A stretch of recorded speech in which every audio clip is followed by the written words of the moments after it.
Alright, what's up guys? So coming at you here with a deck profile real quick. It's something I created, and if you can't tell by my name, Kaiju Man BAM, I'm a big Kaiju fan. Loved them ever since they came out. So, I got a deck profile here of Kaiju heroes. That's why you see Dark Law on my extra deck. And I just wanted to choose this mat here, this beautiful Clash of Rebellions sneak peek event mat. This is the set that the Kaijus debuted in. So without further ado, let's get to it. Let's look at this deck profile here. So let's start off with the monsters here. So first I run 3 of Kaiju-Hero, the Star Destroying Kaiju. He's a main boss monster. He's a big 3300 beater, 2600 defense, but his effect is this is really like the typical Kaiju effects. You can only control one of them. You can tribute one of your opponent's monsters, a special summon it, and then if your opponent controls a Kaiju, you can special summon it as well to your side of the field attack position. So his other effect is whenever a card is targeted on the field, or whenever exactly one card is targeted on the field, you remove 3 Kaiju counters from anywhere on the field, negate that effect, and then you have an option to destroy a card on the field. It doesn't have to be that card that activated the effect. So it works great for things like even a mass change. It targets one monster, you can negate it and pop something else, so you get 2 extra counters onto Kaiju capture missions. So it's actually a really great card, and I'll show you another tech idea that I have, or another quick play I have with him as well on the deck. I run 3 Gamma Seal, the Sea Turtle Kaiju. His effect is amazing. Being able to banish, negate, and banish any card that activates on the field pretty much is something that's so useful in the game right now, especially when cards recur so much from the graveyard. Being able to negate that is actually pretty amazing, and at the cost of only 2 counters, it's a pretty good thing. The thing is about him is only a 2200 attack, so that's probably the biggest downfall of him. Then for the last of the Kaijus, I run 2 Dogoran.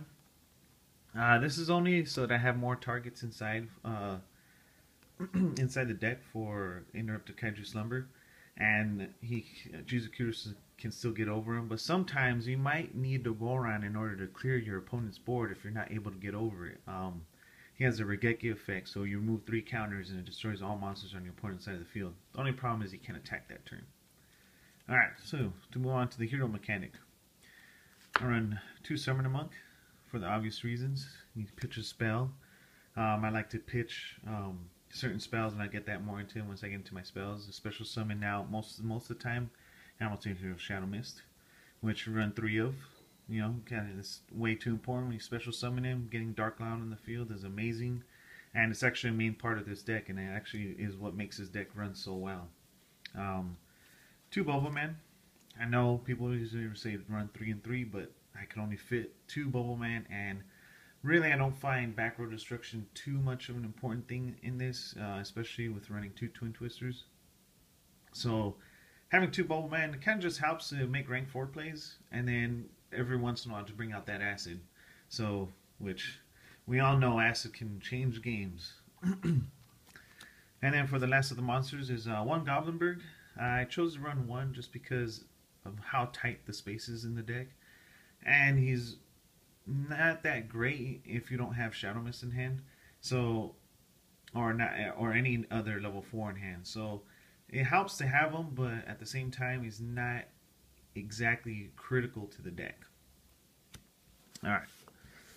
Next, we're going to round up for the spells. Run 3 Upstart Goblins for the tokens on Kyoto Waterfront, and to thin out the deck a lot more. 3 Mass Change.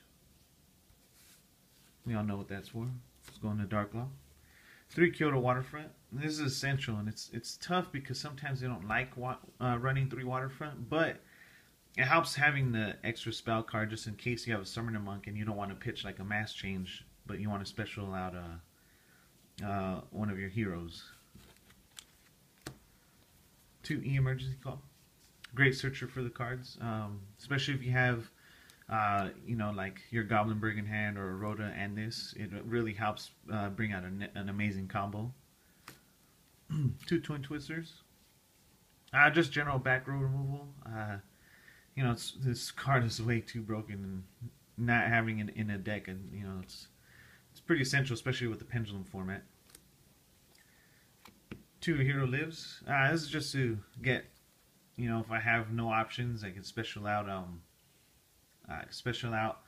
Shadow Mist with Summoner Monk's effect, or if I don't have any heroes in hand, I have too many big monsters, this helps me get to my heroes a lot faster. It's a big cost, but it's actually very essential, and if I don't ever need to use it, it's a great card to pitch for Summoner Monk. 2 Interrupted Kaiju Slumber. Now, most of the time, I don't use its primary effect to destroy all monsters and special summon 2 Kaijus.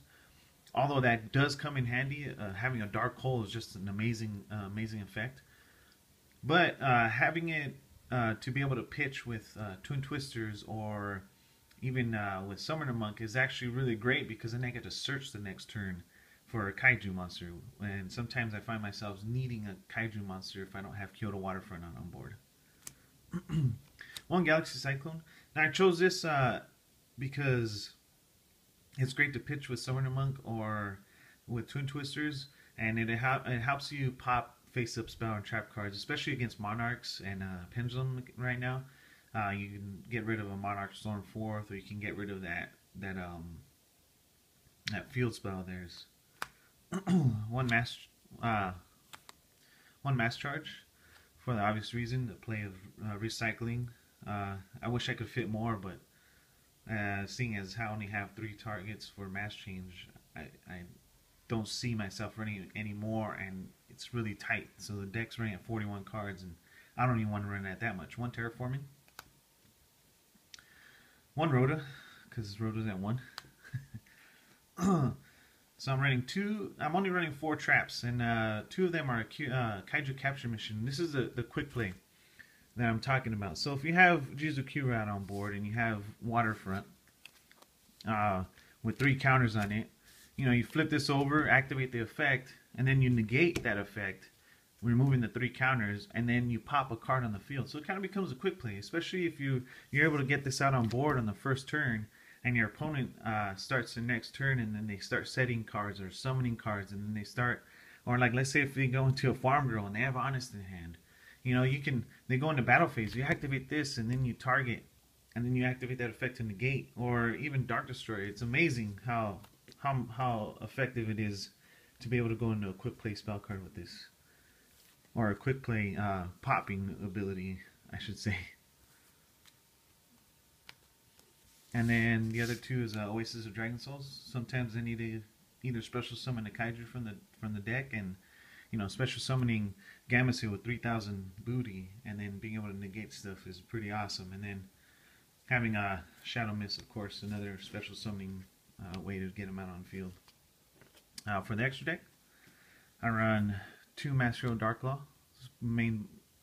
This is one of the main boss monsters of the deck, and it actually is amazing. I mean, sorry about that, guys. Had a technical difficulty. Anyway, 1 Master Hero Anki, and that's just to go through to bring out more mass changes and to go for no TK if possible.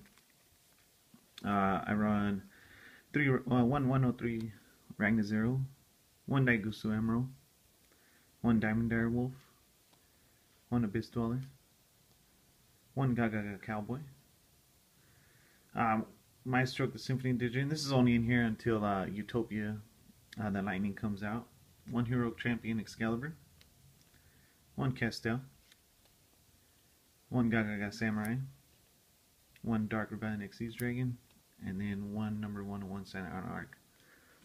Again, so what's going to come out for this when Utopia the Lightning comes out is the Samurai, and then the Maestro Symphony to Jin. No, it's going to be Utopia, number 39 Utopia, and then Utopia Lightning. And then for the side deck, I run 2 Effect Vaders, 2 Maxi, 2 Royal Decrees. I run hardly any traps, so it's great to have this if you run against rogue decks. 2 Light Imprisoning Mirrors, 2 Curse Seal of Forbidden Spell, 2 Fog Kings, perfect for the mirror match, and it's also amazing against Monarchs. Especially when you tribute this with one of your beat sticks like Kaiju-Hero. 3300, when you can't tribute, it's pretty hard to get over. 1 Galaxy Cyclone, 1 Regeki, and then 1 Solemn Warning. Alright, thanks guys. Thanks for watching. Hope you like deck profile. I'll come back at you with some more content. And if you like this video, please like, comment, subscribe down below. Kaiju Man out.